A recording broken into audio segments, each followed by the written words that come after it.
Hello guys, അപ്പോൾ നമ്മുടെ walking ചലഞ്ചിൻ്റെ 48ാമത്തെ ദിവസമായി ഇന്ന് നമ്മൾ തിരുവനന്തപുരത്ത് നിന്ന് പാറശാലയിലേക്കാണ് പോകാൻ പോകുന്നത്. ഇന്ന് ദേശീയ പണിമുടക്ക് ആയതുകൊണ്ട് തന്നെ ബസ്സുകളും കാര്യങ്ങളൊന്നും ഇല്ല കേട്ടോ. അതുപോലെ തന്നെ കടകളും എല്ലാം അടച്ചേക്കുവാണ്. അപ്പം ഞാൻ സ്റ്റേ ചെയ്തതിൻ്റെ അടുത്തൊരു കട ഉണ്ടായിരുന്നു. അവിടെ കയറി ഫുഡും കഴിച്ചിട്ട് പാഴ്സലും മേടിച്ചുകൊണ്ട് പോകുന്നു. കാരണം വെച്ച് കഴിഞ്ഞാൽ നമുക്കിനി പോണ വഴിക്ക് 35 കിലോമീറ്റർ ഉണ്ട്. പോണ വഴിക്ക് കടയൊന്നും ഇല്ലെങ്കിൽ നമ്മൾ പെട്ടുപോകും. അതുകൊണ്ട് ഞാൻ ഫുഡും വെള്ളവും ഓൾറെഡി നേരത്തെ മേടിച്ചു വെച്ചു. അങ്ങനെ നമ്മൾ നടന്ന് തിരുവനന്തപുരത്തെ നമ്മുടെ നിയമസഭാ മന്ദിരത്തിൻ്റെ ഫ്രണ്ടിൽ എത്തിയിട്ടുണ്ട്. കേരള നിയമസഭാ മന്ദിരം. അപ്പം നമ്മുടെ നിയമസഭാ മന്ദിരത്തിനോട് ചേർന്ന് തന്നെ അവിടെ എന്തോ ഒരു പ്രതിമയൊക്കെ ഉണ്ട് കേട്ടോ. പക്ഷെ ഞാൻ കുറേ നേരം നോക്കിയിട്ട് ഇത് എന്താ സംഭവം എന്ന് എനിക്ക് മനസ്സിലായില്ല.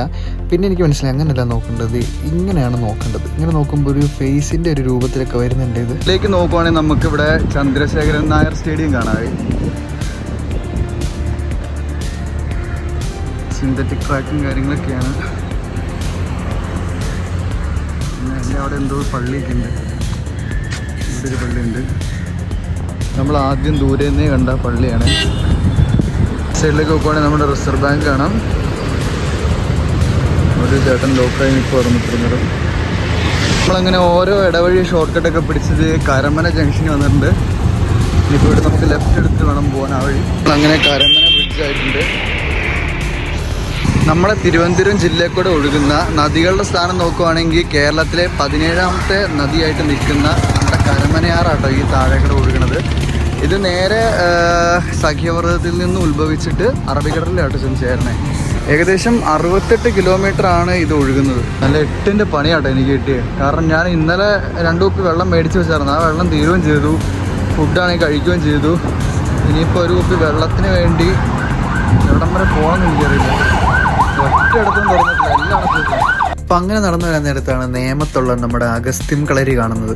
എന്നാൽ പിന്നെ അവിടെ കയറി നമ്മുടെ മഹേഷ് ഗുരുക്കളെ ഒന്ന് കാണാമല്ലോ എന്നോർത്ത് കയറിയതാണേ. അപ്പോൾ ഈ ഫോട്ടോയിൽ കാണുന്നതാണ് നമ്മുടെ അഗസ്ത്യം കളരിയുടെ മഹേഷ് ഗുരുക്കൾ. അപ്പം എനിക്ക് പണ്ട് തൊട്ടേ ഇവിടെ ഇങ്ങനെ വന്ന് പഠിക്കണം എന്ന് ആഗ്രഹമൊക്കെ ഉണ്ടായിരുന്നു കേട്ടോ. അപ്പോൾ നമ്മൾ കുറച്ച് നേരം വെയിറ്റ് ചെയ്തു. ഗുരുക്കൾ എന്നിട്ട് നമ്മളെ കാണാനായിട്ട് വന്നു.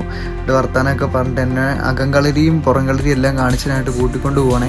അപ്പോൾ ഈ കാണുന്നതാണ് നമ്മുടെ അകങ്കളരി. ഇവിടെ എനിക്ക് പേര് പോലും അറിയാത്ത കുറേ ആയുധങ്ങളും എല്ലാം പൂജയ്ക്കും കാര്യങ്ങളൊക്കെ ആയിട്ട് വെച്ചിട്ടുണ്ട്. ഇവിടെയാണ് ട്രെയിനിങ്ങും കാര്യങ്ങളൊക്കെ നടക്കണേ. ഇവിടെ വന്നപ്പോൾ ഒരു പ്രത്യേക സമാധാനമായിരുന്നു കേട്ടോ. ഞാനപ്പോൾ ഗുരുക്കളോട് രണ്ട് രാറ്റയൊക്കെ പറഞ്ഞ് പോകാൻ നേരത്തെ ഗുരുക്കൾ എൻ്റെ കയ്യിലൊരു രുദ്രാക്ഷം ഒക്കെ വെച്ച് തന്നു. ഇവിടെ വന്ന് കണ്ടതിൻ്റെ ഓർമ്മയ്ക്ക് വേണ്ടി സൂക്ഷിക്കണം എന്നൊക്കെ പറഞ്ഞ് അങ്ങനെ അവിടെ നിന്ന് ഇറങ്ങി നടക്കാൻ നേരത്താണ് നമ്മുടെ രാജസ്ഥാനിലും അറേബ്യൻ രാജ്യങ്ങളിലും മാത്രം കണ്ടുവരുന്ന പ്രത്യേകതരം ജീവി റോട്ട് വെച്ച് കാണണേ. ഇത് മുടവൂർപ്പാറ എന്ന് പറഞ്ഞ സ്ഥലമാണ്. ഇവിടെ വരുവാണെങ്കിൽ നമുക്ക് നല്ല പഴംപൊരിയും ബീഫും കഴിക്കാവേ അവിടുന്ന്.